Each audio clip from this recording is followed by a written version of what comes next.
Annyeonghaseyo mga man, welcome sa Day 1 Travel Vlog to Seoul, South Korea. Nandito kami ngayon sa Naiya Terminal 1 at time check 9pm na. At fast forward lang, nandito na kami ngayon sa eroplano at ang flight namin ay 12:30am at ang eroplano naman namin sa tour na to ay Philippine Airlines. Maganda talaga dito sa Terminal 1 at wala masyadong tao. Tapos natsambahan pa namin makita at makamaya ng People's Champ na si Manny Pacquiao. Sayang nga lang walang picture kasi na-starstruck kami. Regarding sa flight, hindi naman siya delay at may food and drinks na din pala sa flight namin na to. This is a 4-hour flight to Incheon International Airport kaya try ko na muna matulog. Good night na muna mga man. 4 hours later. Good morning mga man, pa-arrive na kami dito sa Incheon International Airport.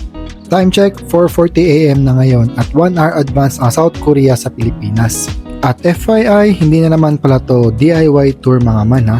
Binook namin to through a travel agency at ang nabayaran namin lahat-lahat ay more or less nasa 67,000 pesos.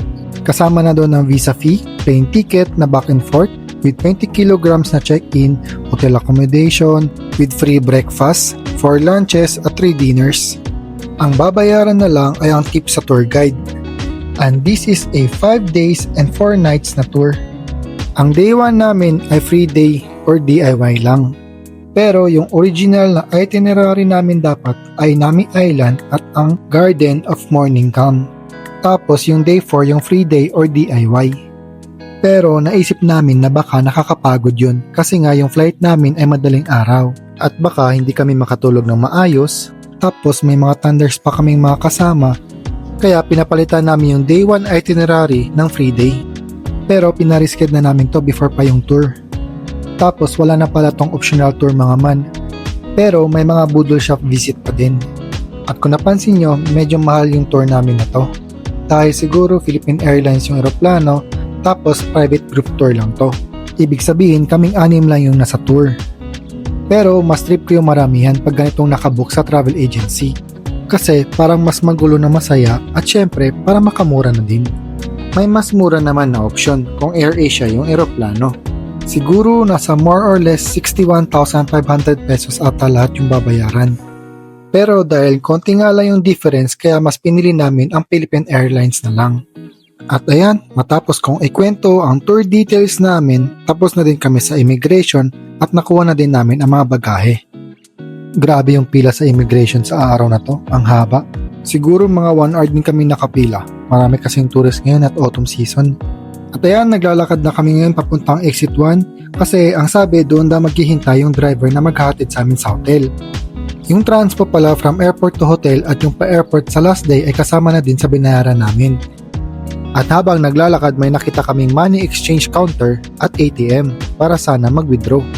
Kaya lang nung nag-try na kaming mag-withdraw di namin alam kung bakit puro lang error transaction tapos walang perang lumalabas. O baka hindi lang talaga kami marunong kaya hindi kami nakapag-withdraw. Hindi na rin kami nagpapalit ng pera dito sa airport kasi mababa yung palitan. Doon na kami nagpapalit sa hotel at may money exchange machine naman at mas mataas ang palitan doon. At sa sobrang tagal nga namin, ayan sinundo na nga kami ng maghahatid sa amin sa hotel. Siguro nag-aalala na siya kasi magse 7am na ngayon tapos wala pa kami doon sa exit 1. Ayan, nasa biyahe na kami papuntang hotel. Tapos yan yung driver namin. Nakalimutan ko nga lang yung pangalan niya. Basta, ang akala namin siya pa rin yung driver namin sa tour. Tapos yung tour guide nasa front seat pero hindi pala. 2-in-1 na pala yung tour guide namin. Driver tsaka tourist guide na rin siya. At after 40 minutes na biyahe, nandito na kami ngayon sa hotel. At ito ay ang Hotel Marina Bay Seoul Gimpo. Pero Marina Bay Seoul Korea Ara yung room namin. Bale, same hotel lang naman siya. Magkaiba nga lang yung receptionist. Ang una namin ginawa ay nagtanong kung pwede na ba mag-check-in at yun na nga hindi pa pwede. Ang sabi 3pm pa daw pero kahit mga before 3pm kung okay naman na daw yung room pwede daw kami mag-check-in. Kaya pinaiwan na lang muna namin yung mga bagahe namin. At since hindi pa nga pwede mag-check-in, umidlip na lang muna kami sa lobby. Pero sobrang ingay sa oras na yan kasi marami ding tourist na nakabook na yun dito. At yan yung oras ng mga tour nila. Kaya nagkumpulan sila sa lobby. Tapos mga 9am nagsialisan naman na din sila. May mga sofa dyan sa lobby kaya doon kami nagpahinga. After magpahinga at since magla-lunch na, ito naglalakad kami papuntang Hyundai Premium Outlet para doon na lang kumain. at magtingin-tingin na lang din kung may mabibili. Tapos yung port ng mga yacht na yan ay ang Ara Marina Gimpo. Kaya pala may Ara din dun sa Hotel Marina Bay Sol. Ito yung maganda sa hotel namin kasi malapit lang sa outlet. Ang pangit nga lang malayo sa mga train stations. Pero may malapit na bus station, ang Gimpo Arabite Gil Terminal. Hindi ko lang sure kung tama ba yung pronunciation ko. Pag nag-DIY pala kayo dito sa South Korea, gamitin nyo yung Naver Map or yung Kakao Map for navigation. Mas accurate ata yun kaysa sa Google Maps. At ayan, nandito na kami sa Hyundai Premium Outlet. Kumain lang kami dito sa may food court. Tapos nagtingin-tingin pero wala kaming nabili. Kaya napagdesisyonan namin na babalik na lang dito sa susunod na mga araw. Since malapit lang din naman ito sa hotel. Regarding pala sa room namin, ang akala ko 3 rooms kami since 6 nga kaming lahat. Pero 2 rooms lang pala.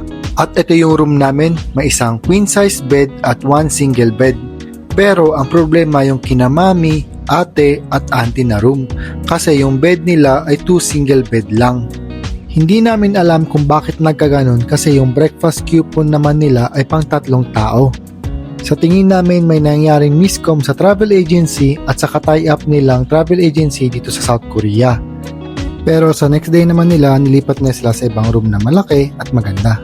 Tapos may bayad or binibili pala yung dental kit nila dito. Kaya if dito kayo mag-check-in, magdala na lang kayo ng sarili nyong dental kit. At ayan, pasensya na kung napatagal yung kwento ko tungkol sa hotel. Nandito na pala kami sa taxi ngayon papuntang Myeongdong Night Market. Bale, 2 taxi yung binook namin sa Uber. Pero may nakita ko mga SUV na taxi, kaya lang wala namang ganun sa Uber nung nagbubook kami. Kaya tinanong ko sa tour guide namin sa susunod na araw at may SUV na taxi nga daw. Kaso hindi sa Uber kundi sa Kakao-T o yung K-Ride daw yung na-app. At after 25 minutes na biyahe, nandito na kami ngayon sa Myeongdong Night Market. Nasa 21,000 Korean won pala yung binayaran namin sa taxi. Itong Myeongdong Night Market or Myeongdong Street pala ay kasama sa Day 4 itinerary din namin. Pero dahil nakwento ko sa tour guide namin kinabukasan na pumunta kami dito ngayon, kaya hindi niya na ito isinali at pinalitan na lang ng ibang lugar. Sayang nga lang kasi hindi namin napuntahan yung Myeongdong Cathedral. Ang daming tao at napaka-lively dito sa Myeongdong Night Market. Marami din mga street foods, restaurants, stores at may mga hotels din. Ang balak ko sana kakain lang ng konti sa dinner. Tapos kakain ulit dito sa mga street foods. Pero nung kumain na kami dyan sa Gubne, ang dami kong nakain na chicken wings at yung pizza nila na sweet potato, try nyo, napakasarap. After namin mag-dinner, ito naglalakad-lakad kami, pang pababa din ng mga kinain. Tapos nagtingin-tingin na din ng mga souvenirs. Bumili na kami dito ng mga magnets at mga keychains. Nagre-range sa 10,000 to 20,000 Korean won yung mga basic na magnets at keychains nila. After bumili ng mga souvenirs, pumunta kami dito sa may Shinsegae Department Store. At sakto dahil mag-Christmas na at may pa-show sila sa LED screen, nanood muna kami.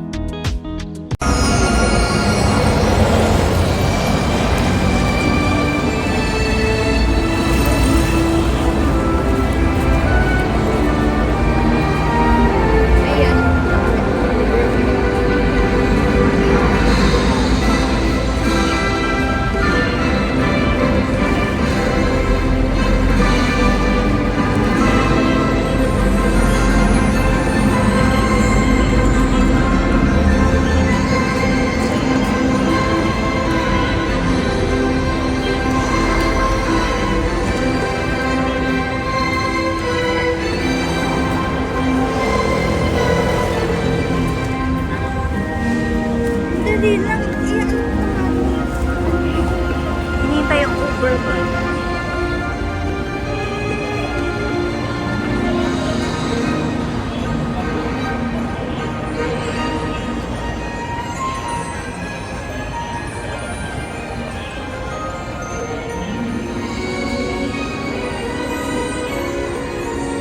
Walang camera.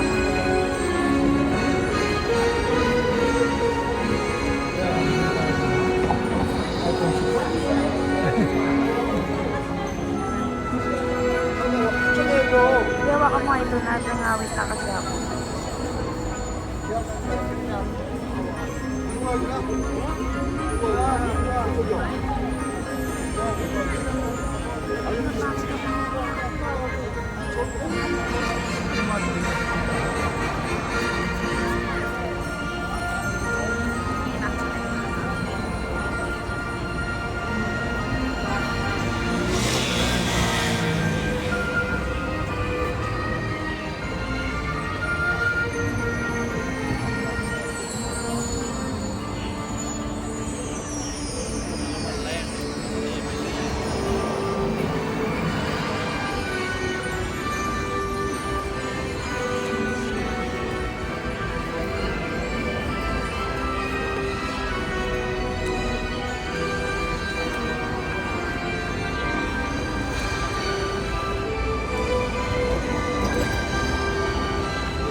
After manood, nag-taxi na ulit kami pabalik ng hotel. Kaya dito ko na muna tatapusin yung day 1 vlog ko mga man. See you sa day 2! Nga pala, pag natripan nyo tong video to, pa-like and subscribe naman. Tapos pahit na rin ng bell button. Thank you!